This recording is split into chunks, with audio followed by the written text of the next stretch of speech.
Want to get people to come to your website, download your app, buy from your business? Well, here's a guy who runs an SEO company who tells you don't start with SEO. Instead, start with AEO. Answer engine optimization. In fact, I spent about an hour with him where he's going to walk you through how you can get to be the first result when people ask about your business to ChatGPT, Perplexity, Claude. What else is out there? Let's get into it. Let's get it. The next new thing. I feel like a lot of people think that this is just too premature to start thinking about how to get into AI answers. Give me an example of what you've been able to achieve for a real customer, one that we know. Yeah, so the way that I think about timing is it's a good time when the channel is large enough to be impactful. So what is the quantity of conversions or the quantity of traffic that you can get? And since January, the channel has been growing dramatically. If you asked me a year ago, we started playing around with answer engine optimization in June of last year, and people were intellectually curious about it, but they weren't prioritizing or spending money on it because it wasn't a profitable channel, because it wasn't big enough. And so it's now, for sure, the size of the conversions is substantial, and therefore I think the timing is good. So Webflow is one example that we worked with, and there are not that many examples because we're still pretty early. So Webflow is an example. 8% of their signups come from LMs. Got it. All right. Yeah, And this is because of you. This is a team effort, and we were part of that team. I think so. It was because of us. Let's break that down. There's stuff that you do for SEO, and then there's stuff that you do for AEO that you weren't already doing for SEO. And those are two different things. And so a lot of what you do for SEO actually helps with AEO without trying to. So the stuff that works really well for SEO that we work with the Webflow team on is a bunch of use case landing pages and templates, like how to build a website for designers, or restaurant websites. So templates, use cases, how to do X type pages. And Ethan, this is all the same stuff that you would do if you wanted search engine optimization to Correct. be increased, but also that you might do for your customers, right? You're trying to show them how Webflow is used by restaurants, et cetera. Okay. And so you're saying some of that just naturally will feed into traffic from chatbots. So I would say most of the signups from LLMs were from SEO work that we had already done or were doing. In addition to that, we did things specifically for answer engine optimization that we would not have otherwise done for SEO. And so those are mostly offsite optimizations. So if you search for best website designer and Webflow's URL ranks #1 on Google, that's a big win. And if in chat you say, what's the best website builder, and Webflow's URL is the #1 citation, and nobody else mentions Webflow, then they won't win. And so for these popular questions, the way to win is not just a page on your site, it's pages off of your site. And so offsite is that's one of there's two differences with answer engine optimization and SEO is offsite and the long tail. And so for offsite, we, the Webflow team, and we worked to get them mentioned on other platforms. And so there's earned and owned offsite. So owned offsite would be Webflow has a YouTube channel, and there's tons of videos about how to use Webflow.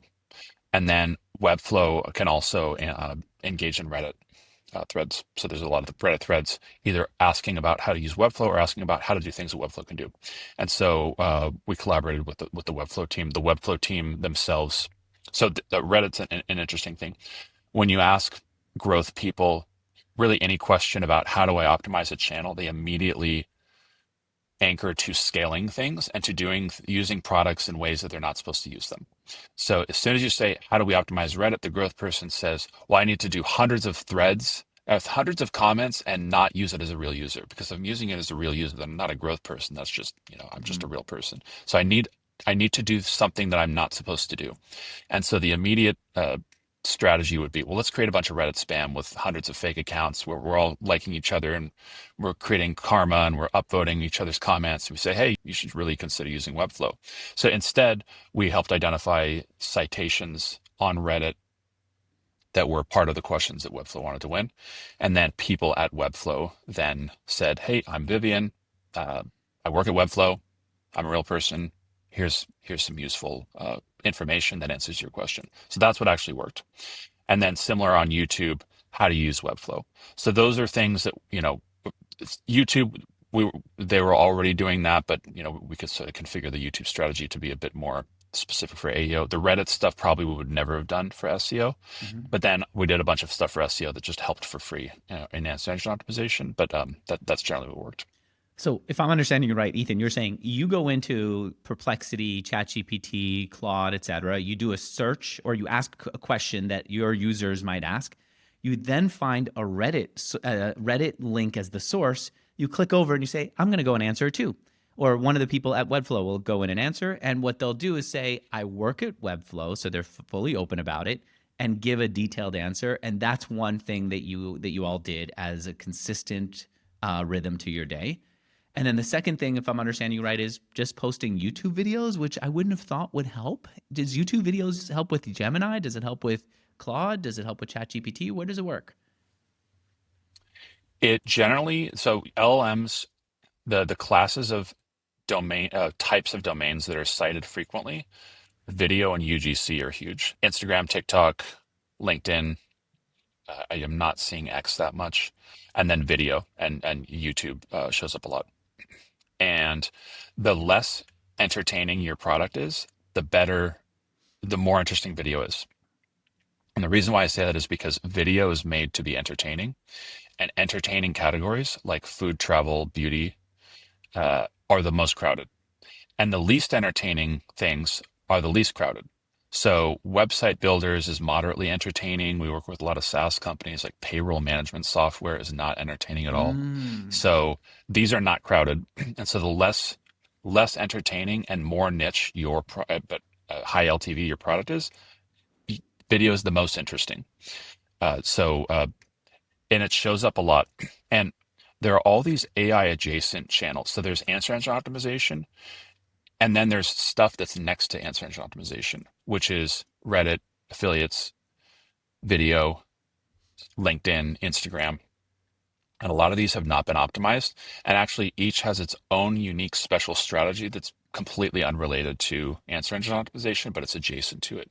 So actually to do answer engine optimization really well, I think it's not doing pure answer engine optimization. It's doing all of these other channels, but doing YouTube and Reddit with the intention of helping you on answer engine optimization. But as a result, you show up in LLMs, you show up within YouTube, you show up within Google search because there's a YouTube video about payroll management software showing up in Google search. You get the video on the landing page, and then you get free views there. And so it creates this loop. How important is it that the LinkedIn post, the Instagram post, et cetera, has a lot of views already? It seems like there's a correlation, but it's not just ranked by number of views. So if you ask a question about payroll management software website builders, the videos that are appearing are typically the most viewed, but you won't see it where it's just literally sorted by number of views. There's other signals. I don't know exactly what they are. It's probably traditional, search authority, like number of backlinks and shares and things like that, but it definitely does matter. What I will say is that for many questions, the number of views is not millions or hundreds of thousands, it's hundreds or a few thousand. So it's still something that you could win without being an influencer. You also told me before we got started that for Webflow, help center content was useful. And that just means that if I don't know what they're using, Intercom, Help Scout, what are they using? I'm not actually sure what they're using, but help. So the two things that are different with answer engine optimization and SEO are the head and the tail. And the tail is larger and longer in chat. The average, I think the stat roughly was average of 25 words per prompt and average of 3 to 6 for search, something along those lines. So chat is significantly more specific. And part of that's because search is made, if people know that they need to translate their intention into a short keyword because they know that the search engine won't understand their actual full intention. So they don't speak in conversational ways, and they don't they don't get so specific that they know that the search engine will fail. Whereas you can be very specific. So you could ask a question like, what's the best website builder that has this integration and integrates with Shopify and also has this feature and has support for Korean language. You would never put that in search, Right. but that's what you want. And you can put that in chat, and the chat can interpret that and give you an answer. And Help Center, and people have many questions about, I want a product that fulfills my use case. And Help Center is actually a great place to do that, because Help Center is you talking about how your product works and what it does and what it does not do. And so Help Center optimization is not something you would focus on for SEO, but you would for answer engine optimization, because that's where you have all this information about what your product does. And so do I now need to create all these different answers? Isn't the AI smart enough to grab 3 different answers, combine them, and say, here's what my user needs?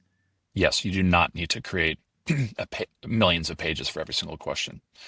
You need to generally answer the question. So an example of that would be for Rippling, I want a payroll management software that has these different features like attendance tracking and time tracking and offboarding and this. So Rippling has a page for each persona, HR, IT, finance, and all of the use cases and features that they have, but there's one page for each. So it's not that you need one page for every single use case and every single question. It's grouping and theming them. And the AI is indeed smart enough to just find the answer. So you don't need it explicitly verbatim, exact match for every single question. So going back to that hypothetical example you gave earlier, a site builder that integrates with Shopify, has a set of features that we didn't get into, and also supports Korean language.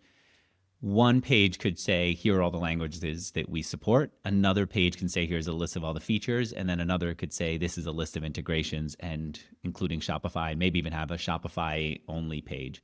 And the AI is smart enough to grab all 3, connect it together, and give it to the user. Yes. Okay. All right. So Help Center, what about how-to articles on the site? That's helpful, or is Help Center enough? The more, the better. An interesting thing, when you search for Rippling and Pave, when you search for which payroll management software integrates with Pave, there's multiple articles that show up saying Rippling. There's a Rippling Pave integration page. I believe there's a Pave Rippling integration page on pave.com, and I believe there's a Help Center article. Another example is meeting note transcription that works with Zoom. Mm-hmm. And Otter shows up with a Zoom feature page, a Help Center article saying how to do this. And I believe there's a page on Zoom, but basically there's multiple pages.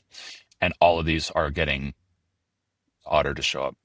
And so it's I wouldn't say that, the more, the better forever, but I would do multiple versions. Help Center article, how to do X article, ping the company that you're integrating with and ask them to do both of these things. I told you before we got started that I was a little concerned about us using Webflow as the first example, because Webflow has a giant team. They have a lot of resources. What does this mean for somebody who doesn't have a giant team? Is it not possible? It's actually the most interesting, one of the most interesting channels for small companies with limited resources. And the reason why is because in search engine optimization, when early stage companies ask me for help and what their strategy should be, I tell them to not work on SEO, because they're not going to perform. You need enough authority to be able to perform in search. Mm-hmm. And a lot of other channels are pretty crowded. So it's especially hard, the cold start problem with the early stage startups. And this is one of the most interesting channels. And the reason why is because you can do offsite optimization with no brand. So if I am a brand new payroll management software company and I want to compete with large incumbents, if I'm making viral YouTube videos and a TikTok video and an Instagram story and a Reddit thread, I can be the best product tomorrow. So the time to impact is fast, and I can grow on these other channels without really having a substantial brand. So it's actually one of the most interesting channels. One of my friends and listeners created Your 360 AI. It just launched. And essentially what it does is it will ask you some questions using like a voice. It seems like it's an 11 Labs voice. Understand what you're trying to learn about your leadership and management style, Then it'll go and contact the people who work with you, who you told it to, and have a conversation with them to understand how they're working with you and get the answers to the things you're wondering about. And basically it comes back to you and it summarizes what you could do to be a better leader, better performer at your job. If he wanted to do this, to start to rank, this is not a very sexy topic, right? There are not a bunch of YouTube videos on how to do 360 feedback. What would you recommend for someone like him? Yeah, that's exactly what I would do. And this is not entertaining, and so I would do exactly what I just mentioned. So so I would create a YouTube video about the various use cases of my product. So there's 360 reviews. There's like how to give difficult feedback, how to receive difficult feedback. It's like what are all the problems that your product is a solution for, and I would make videos on each of them. Then I would try to become a real Reddit user, and there's probably threads of people asking about management and how to get 360 feedback, or 360 feedback is helpful because it solves the problem of not getting feedback generally. Like 360 feedback is a particular design solution for the problem, which is I need feedback from my team about how I'm performing. So like, what are all those problems and solutions? Find Reddit threads about those. Be a real person, say who you are, give useful information. Don't say check out my product. Just say, hey, I'm Ethan from 360review.ai or whatever. Here's how I would approach it. I would do that, and the time to impact might be very fast. And actually, Product Hunt is probably another interesting channel where a brand new product can quickly go viral there, and that might actually get picked up in the LLMs as well. Okay, that is huge. All right, now that I understand what's possible, let's talk about some of the myths. And the first thing that I was thinking is SEO is basically dead. In fact, here's why I was thinking that, because I know that you disagree with it. It's not so much that people aren't using search engines. They're going to use it for a long time. There's some people using the white and yellow pages, I think. It's not that it's dead, that it doesn't work. It's just that there are killers like you out there who are so good at it, I can't compete. What do you say about the SEO's death worry that I have? Yeah, so there's a few different, let's break it down into a few different arguments. So argument one is what you just said, which is it's too hard, it's crowded. And I mean, I do think that it's hard. I think it's hard for early stage companies, which is why I mentioned when a startup asks me what they should do in SEO, I say don't work on it and wait until you're larger. Wait until you're Series A or later, maybe Series B and later, because it's hard. Like maybe you could get a little bit of impact, but you're not going to get millions of visits if you're a small company. But if you're a big company, you can do really well. It's a massive channel. It's I think it's the second largest channel after paid advertising. So I think it's 5x, at least 5x LLMs, maybe 10x, depending on the category. So it's way bigger than AEO. So it's a massive channel. But yeah, I mean, it is hard. So depending on how big you are, you should decide whether or not it's too hard. But it's not that I am so good. It's that you need enough sufficient authority to compete on competitive terms. But if you have that, then you can be competitive. So it's not so crowded that no one can do it. It just depends on who. So that's argument one. Okay. Argument two is that search is being used less and people are using chat instead of search. And that's simply not true. There's clear data showing that that's not true. SimilarWeb, I have data showing that the overlap, basically everyone who uses ChatGPT uses Google. Nearly all of them. I think it's like 90% plus or something. So people are not using it instead of search. Just like a lot of people use TikTok to search and Instagram to search. Like if you're looking for travel ideas or restaurants, a lot of people use TikTok and Instagram, but that doesn't mean that they no longer use search. That's just another channel that gets added. Same with chat. It's another channel that gets added. The slice of the pie for Google search stays the same. The pie just gets bigger and there's new slices added, and ChatGPT is another slice to the pie. Okay. All right. Fair enough. Let's then talk about the other thing that you told me was a myth, which is that they're different. You kind of dispelled some of that, right? You're saying a lot of the work that we do for SEO helps out with AEO, answer engine optimization. The other thing that you told me before we got started is LLM.txt is not used. Are you saying that we're talking about that thing that you can put on a site that says, don't crawl my site, and the LLMs are supposed to respect it and say, okay, I'm not going to take that data in. They're not paying attention to it, you're saying? So there's robots.txt, and then there's LLMs.txt. Robots.txt is to say, don't crawl my site. And as far as I know, everyone respects that, including LLMs. Uh, LLMs.txt is different. So LLMs.txt is an interesting case study in the how myths spread, how misinformation spreads. So LLMs.txt was an idea from a blogger, I forget their name, where they said, this might be a good idea. Mm-hmm. Like how we should send structured data to LLMs. And that is a good idea. Actually, that there's all this stuff recently about MCP, and MCP is basically how do you send structured information to LLMs. I think it's Jeremy And then Howard from Answer AI is what I just saw. I think so. Yeah. And, Okay. and ironically, he does not have his own. There's not an LLMs.txt on his site. Okay. But so it was a good idea that he proposed, and then other people saw the idea, and then they repeat it to each other, and they say, "Hey, have you heard of LLMs.txt?" Like, no, I haven't heard of that. And then eventually, you're like, "Yeah, I've heard of that from 5 people." And then that I heard about it becomes, it must be true because I've heard about it. If you hear an idea enough times, it becomes a fact. And then people start looking for evidence that it works, even though it doesn't work. And then you're like, well, it got crawled. My elms.txt got crawled, so it must be working.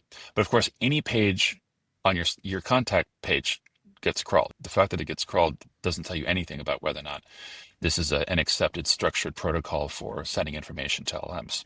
Then Google, John Mueller at Google said, I don't know of anyone who uses this. But still, if you hear enough times about this idea, then it is a fact. And so that's why this is still a myth that most people believe. And if you ask ChatGPT if it uses elms.txt, it will tell you that it does not. Oh, At least the chat says it doesn't. and I get it. People are concerned that their stuff is going to be crawled, but I'm the opposite. I want more of my stuff to be crawled. I want more of my information to be out there. I want more traffic coming over to me because of it. And frankly, even if I don't get traffic, I just want people to be able to use and benefit from what I'm doing here. And I think most people are in that boat, but I can understand some companies saying no. So the intention of elms.txt is to get more traffic and to send information about it. It's not to block. It's to send more information to the LLM so that you get more traffic. But it doesn't work. People generally don't know how answer engine optimization works. And so that's why they're grasping at straws, trying to come up with ideas.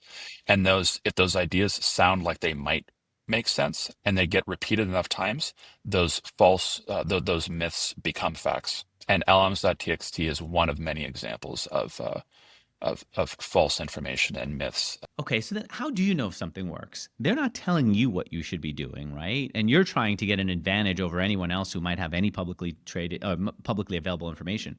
How do you even know if you've done a thing that you got a result because of the thing that you do? And how do you get that iterative process fast enough so you can keep iterating? The way that you know anything is true is with a scientific method. So you come up with a hypothesis, you test it, and you reproduce it. So how do you come up with hypotheses? You come up with hypotheses by doing analysis. So you do analysis and you say something like best website builder, seems like these sites are ranking. Maybe the reason why is for this. Like it seems like YouTube is appearing. So analysis, pattern match, YouTube videos are showing up, Reddit threads are showing up. Hypothesis, adding a YouTube video will show up in citations and will cause me to become an answer and to rank better within the answer. So then you set up an analysis. You take a control and a test group.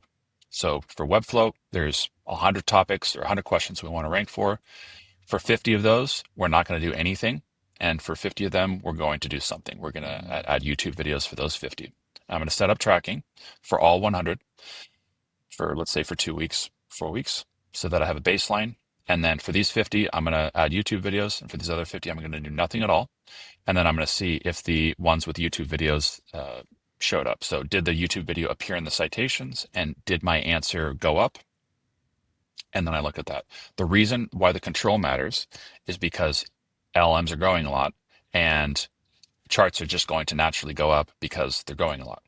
So if you don't have a control, you don't know whether or not you caused an effect. But the way that you know anything to be true is with the scientific method, and AEO is no exception.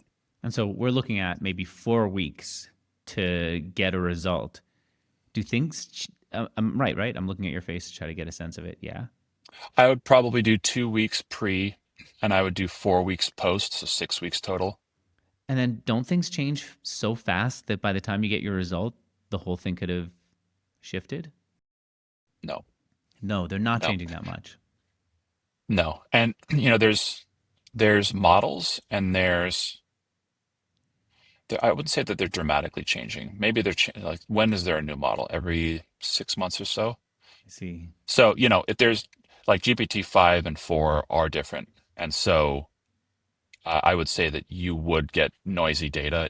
It's the same with Google search. Google search changes their algorithms as well. But, again, if you have a control and a test group, then you'll know whether or not it was the new model or whether or not it was something that you did. I wouldn't say that the models are changing so much that, a YouTube video worked before and it didn't work.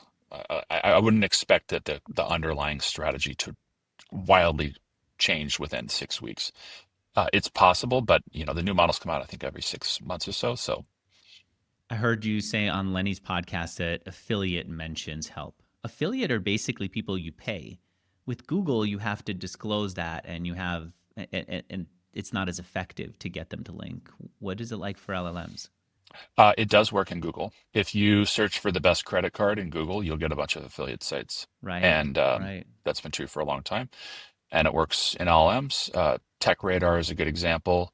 Tech Radar shows up a huge amount. It's one of the most cited domains in LLMs. And you'll see a snippet at the top saying we're an affiliate site, and it does really well. There's no I see. there's no evidence that a paid for mention does worse than a non-paid for mention. Okay, so then am I going after sites and offering to pay them affiliate commission just so I can get links? Yes, Okay. mentions. Just get them to mention. Doesn't need to be the whole Yes, structured data thing that I would need otherwise. the more the better, but just a mention is sufficient. Okay, Quora, Stack Overflow, those communities, all helpful. Go in and respond to as many questions as possible. Yes, depends on your category, but yes. How can I tell which questions I should be targeting? Like, what are the top asked questions?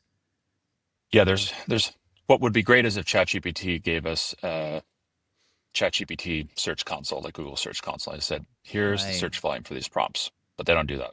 I don't anticipate they'll do that soon. I think that they'll eventually do that as they build out ads, but they don't give you that information. So there's a couple ways to do this. The first way is what I would suggest, which is to use search data. And so if I'm a brand new company, I would start with the keywords that I want to rank for and then make them into questions. How I would pick the keywords would probably be which keywords would I want to pay the most for. So either I'm already doing paid search and I use my paid search keywords, or I look at my competitors' paid search keywords. So those are the money terms. So if I'm, if I'm a Rippling competitor, I would go look at Gusto, Deal, and Rippling and see what are they doing for paid search, get the top paid search keywords, and then just make them into questions. Mhm. The other option is to use subsets of real data, first party data, through browser extensions or ISPs and things like that. Or like there's a bunch of LLM companies that might sell you actual real data. Like there's many chatbots you could buy for, ChatGPT won't sell you their data, but maybe a less popular LLM will sell you their data. Then you'd have a subset of data. It's kind of like doing a poll for who's gonna win the presidency. You ask 1,000 people, hopefully your sample's representative, and you say this is the average. This is what I think 300 million people are going to do. The trick though, or the difficulty though, is when you're polling for who's going to win to be president, that your sample needs to be representative, and it's hard to get a representative sample. Same with LLMs.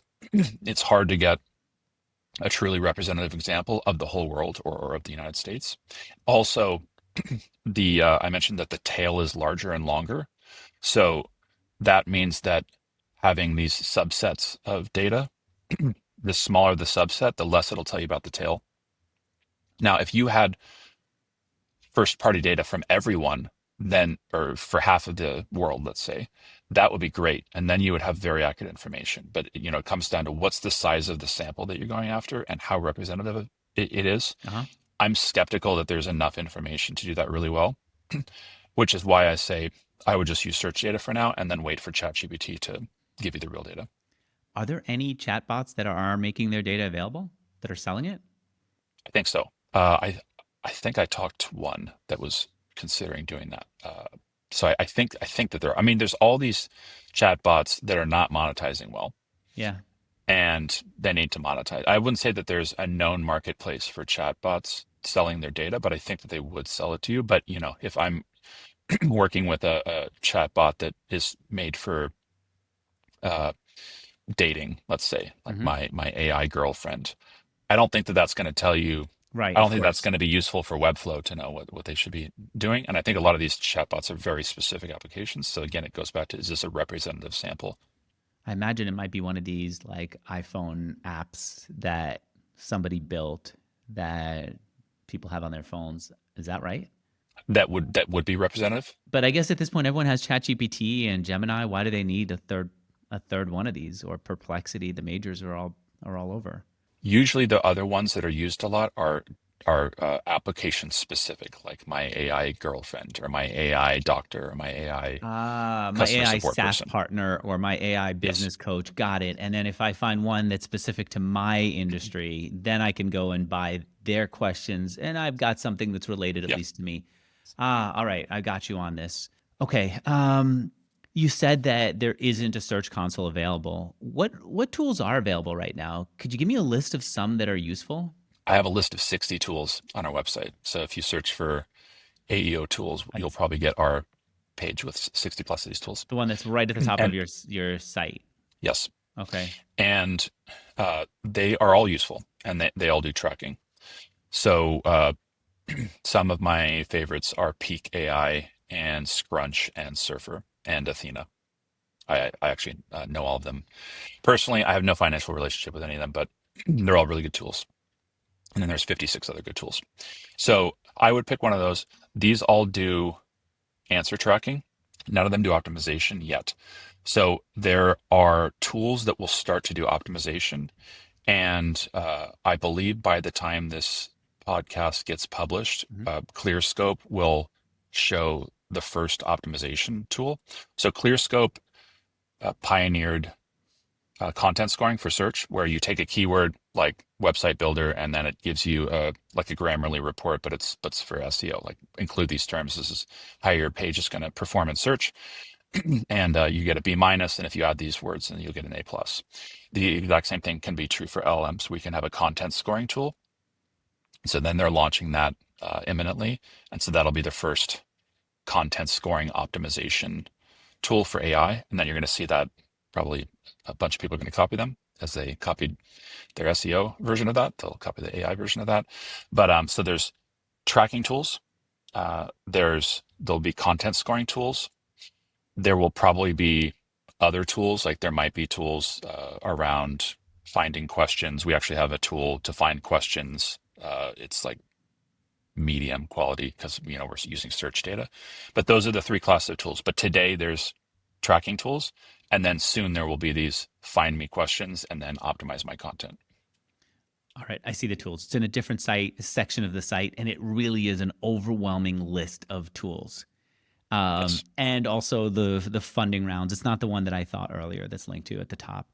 Of all of them, is there anything that you're going to daily that like you can't live without? Give people some recommendations.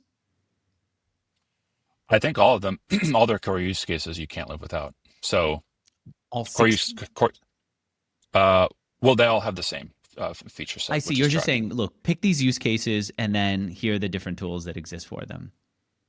Yes, there are 60 tracking tools. There are no tools that do a lot else. Soon there will be 60 content scoring tools. As soon as ClearScope Right. launches their content scoring, everyone else will have that as well. And then maybe, I'm not sure on the tell me which questions, maybe people will build that. But for sure, everyone's going to have content scoring. But I think the answer to your question is who's unique and special? And the answer is no one. It's because it's impossible to be unique and special. And the reason it's impossible to be unique and special is because these are not hard to build. These are commodity. These are easy to build, relatively commodity tools with no technical defensibility or algorithm defensibility or brand defense, maybe brand defensibility. But all of these things are easy to build, and so that's why everyone copied ClearScope on their SEO content scoring, and why they will copy them on their LM content scoring. All right. Tell me if I'm wrong here. To me, it feels like this is a big opportunity for an agency to be built. SEO, mature industry, tough competitors like you. It's really hard for people to get in. AEO, newer. You can go after smaller companies that don't have enough money and presence to go for SEO yet. You can deliver results, though it will take a couple of months for it to start to show up. So you have to maybe sign a 3-month agreement minimum with your client. What do you think of that as a business right now to launch? Great. That's the business I'm building, and specifically because I think it's great. So the reason it's great is because of what you mentioned, which is that it's a new channel and there's no one's mastered at it. I mean, I wouldn't even say that I have mastered it. I'm in the early stages of mastery, but I'm not a master yet. I have many good ideas and a few case studies. So eventually I have more case studies and then I will have mastered it, but I haven't, and I don't think anyone has. And so I think it's a very interesting space for services. And again, not just answer engine optimization, but all of those adjacent channels, Reddit, LinkedIn, Quora. Like there's no Quora agency. There's not many Reddit agencies. There's no one who's great at making use case B2B YouTube videos. So there's all this greenfield stuff that would be that companies need that are very impactful, and few to no one are masters of that. So I think it's especially interesting, which is exactly why I'm building that. So wait, the vision that you're saying is, look, someone should create a Quora only agency, and all they do is they sign a B2B client and they go to Quora and they answer all the questions in their name as possible with as thorough response as possible. Am I right? That's one. Not only Quora. I would do all of those things. Quora, so what Reddit, I think YouTube. Yes. Quora, Yeah, Reddit, if you just do YouTube. Quora, that's extremely niche, and Okay. and companies don't want to work with 10 agencies. They want to work with one. So the interesting agency that I would build and that I am building is there's answer engine optimization and these 5 other things. So we're going to do all of those things. And they all connect to each other. And the 5 other things are this user generated content. There is creating pages. What else is there? There's UGC, there's Mm-hmm. video, affiliates, I would say outreach. Depending on the category, there might be some domain specific stuff like for engineers, Stack Overflow uh, would be interesting. But yeah, it's probably like 4 core ones, and then depending on the category, there'd be a 5th one. There's a company called Taco.co. I interviewed Chirag, the founder of the company. They're operating at sub 15,000 a month. Is there an opportunity for someone listening to us to say, I'm going to create a similar company? I'm going to charge 10,000 a month, and I'm going to do all these, maybe not all the things that you just talked about, Reddit, Quora, YouTube, as a way of getting into answers in LLMs. Is that a $1 million business idea? For sure. Yeah, you could definitely build an agency with smaller deal sizes, and it could be bigger than us. Interesting. The number one problem that we had when I was starting is it's hard to get things launched because every company is resource constrained. And the number one reason why things wouldn't work was not that the idea was wrong, but it's that the idea did not get implemented. And that's just because companies are resource constrained. Everyone's resource constrained. And so we solved that by we do everything. And so then we have a whole team where we can design, implement, write, do analytics, like everything from top to bottom. And then you have to have a whole team for that. Now that not every company needs to hire and rent an entire team. They have their own team, and then you could have a consultant giving the strategic advice, and then you have to implement it. Or you would say, well, I don't need to do all 5 of these things. I could just do Reddit, or I could just do YouTube, and that's totally fine. There's tons of companies. Most companies don't. We're too expensive for. So the market potential is actually larger for someone who has a smaller offering than what we have, and for sure there's an opportunity there. It's just you run the risk of perhaps not everything gets implemented, but that's totally fine. Why you and not so many other people who try to do this in SEO? I've asked a few people in your space. I said, why Ethan? One thing that came up a lot was Ethan's so freaking good at getting media. He's good for some reason. People like talking and writing about you, right? That's a big thing. So I just started doing marketing for our company in January. Of this Prior year? to that, of this year, Oh, didn't you do Lenny's I podcast like 2 years ago? I did Lenny's podcast. I think it was 2 or 3 years ago, Mm-hmm. but I didn't do that much. And before Lenny's podcast, we built the agency before Lenny's podcast 5 years ago. So it's been around for 5 years. And so all of our early deal, we've never done any sales. So we've never done any outbound sales.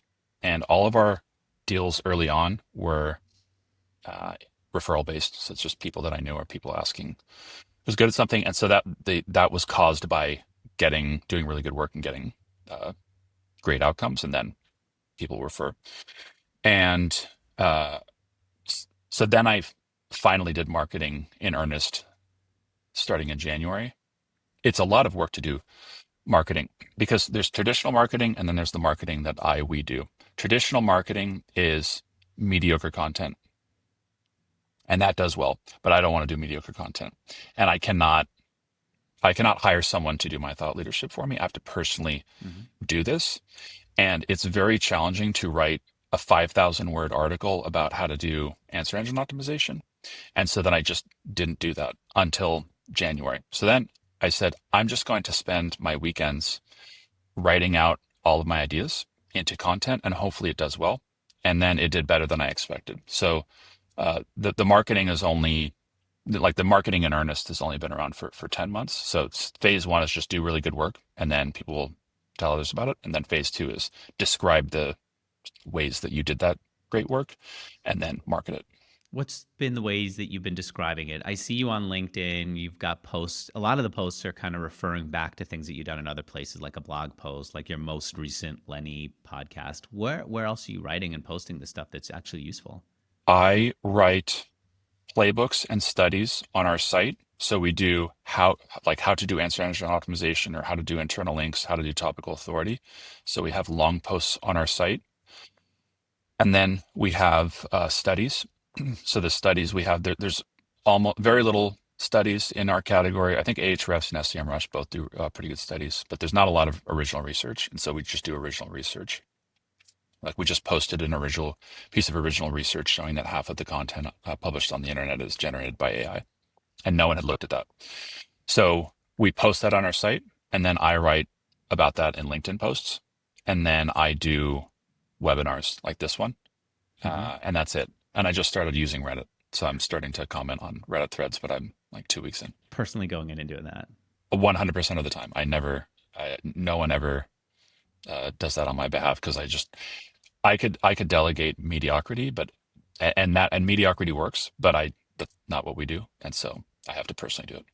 In fact, I asked you if you can give people an artifact, something they can actually go and use afterwards, and you said, I want to create something original for you.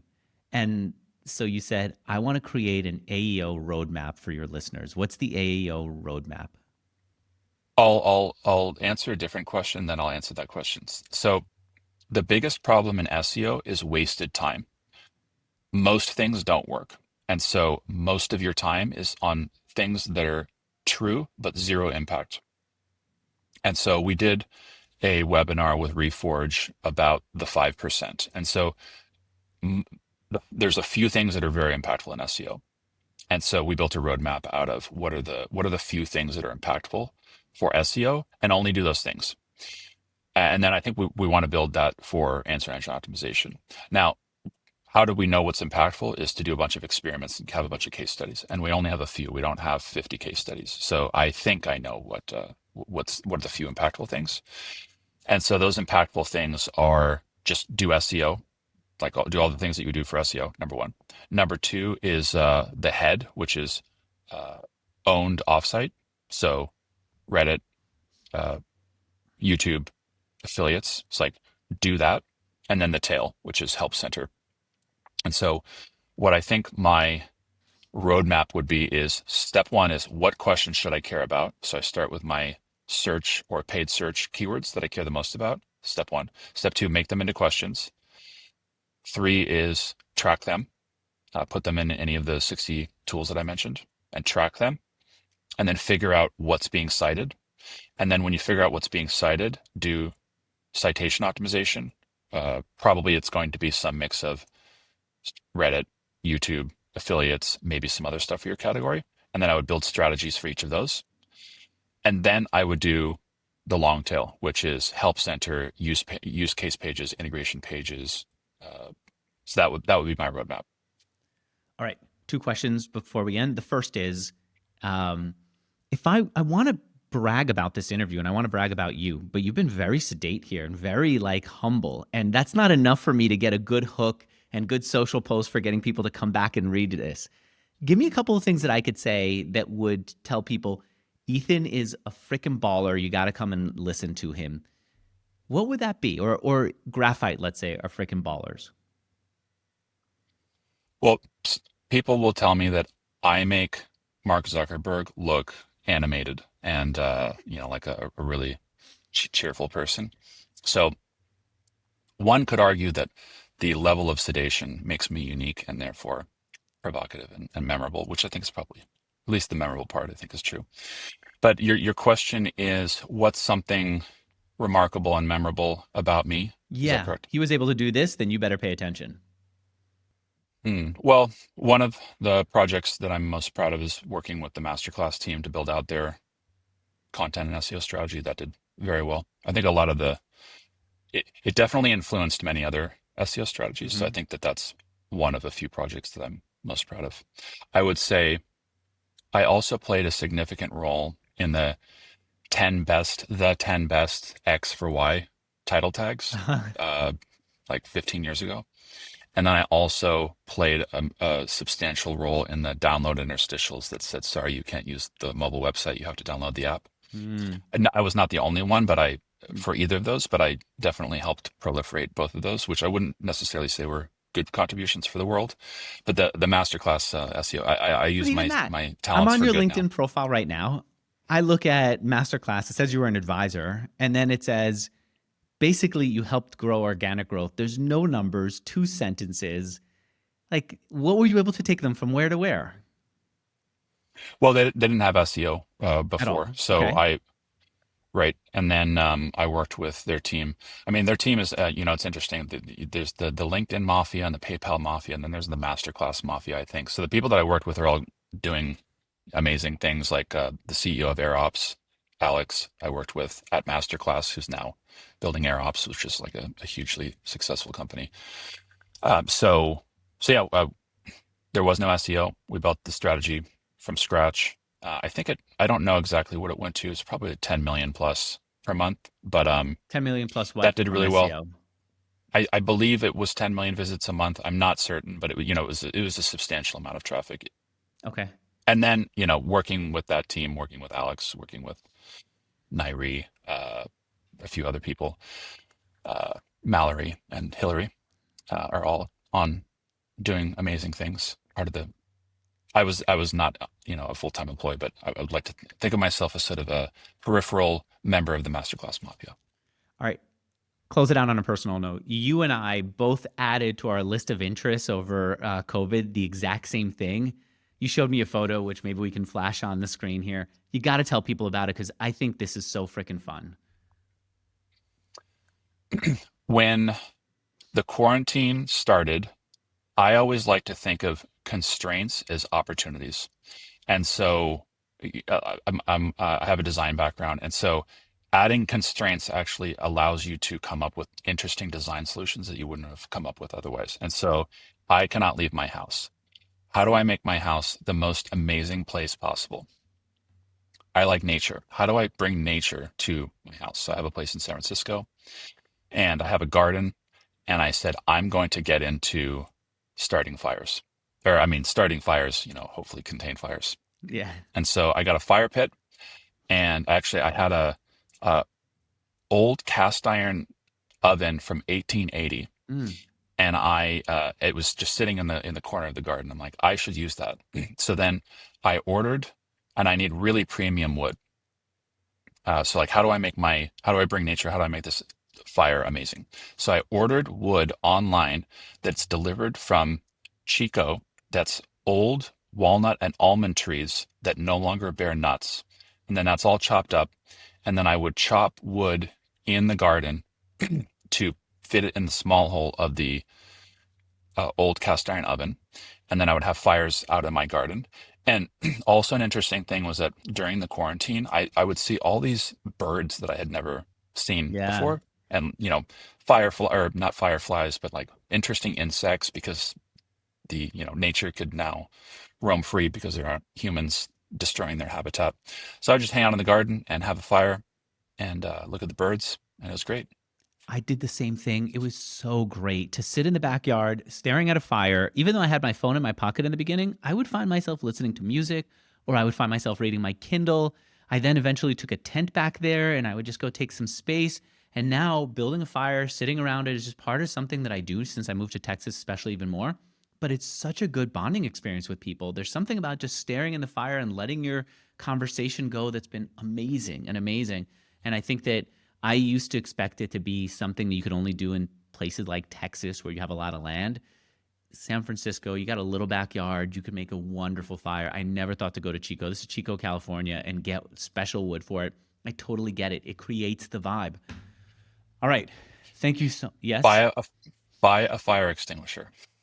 Yeah. One suggestion: if you're in San Francisco and you're starting fires, make sure to buy a fire extinguisher. I did not do that. And then you know what? I was stupid too. I didn't know that the wood was different. I just thought wood is wood. And so I would see like scrap wood that people put out there and I would put it in the fire. That thing lights up like crazy because I don't know what they treat it with. And then eventually people told me you're inhaling it. That's how much of an amateur I was. And then I bought the logs that are meant to kind of the package logs. Absolutely terrible. You get really good wood and you learn how to light it. It takes a long time. It smells really good and it's a lot more contained. 100%. Yes, I do have a fire extinguisher now. Ethan, thank you so much for doing this. Thank you for having me. Hell yeah. Thanks. Bye, everyone.